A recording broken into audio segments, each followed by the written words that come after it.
At first glance, it looked like an ordinary day at the airport, families rushing with bags, business travelers glued to their phones, and staff trying to maintain order in the chaos. But for John Kennedy, that day would be anything but ordinary. It began with something simple, a delay. His flight was pushed back, and like everyone else, he waited patiently in the lounge, quietly reading a book. But patience, as John would soon learn, wasn't something shared by everyone around him. The trouble started when a group of stressed-out passengers began complaining to the staff at the counter. Voices grew louder, tempers flared, and in the middle of it all, John tried to calm things down.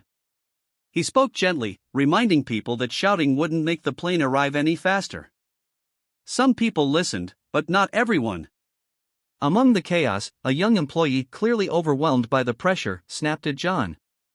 Misinterpreting his calmness as condescension, the staff member lashed out.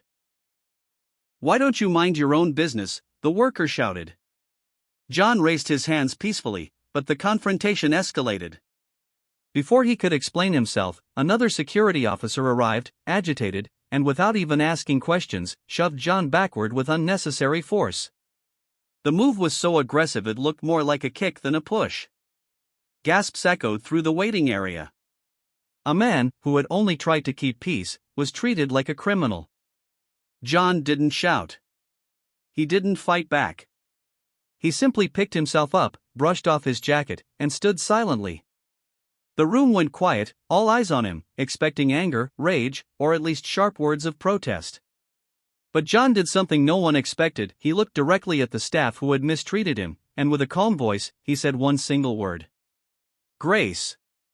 The word hung in the air, almost foreign in the heat of the moment. Grace. Not revenge. Not anger.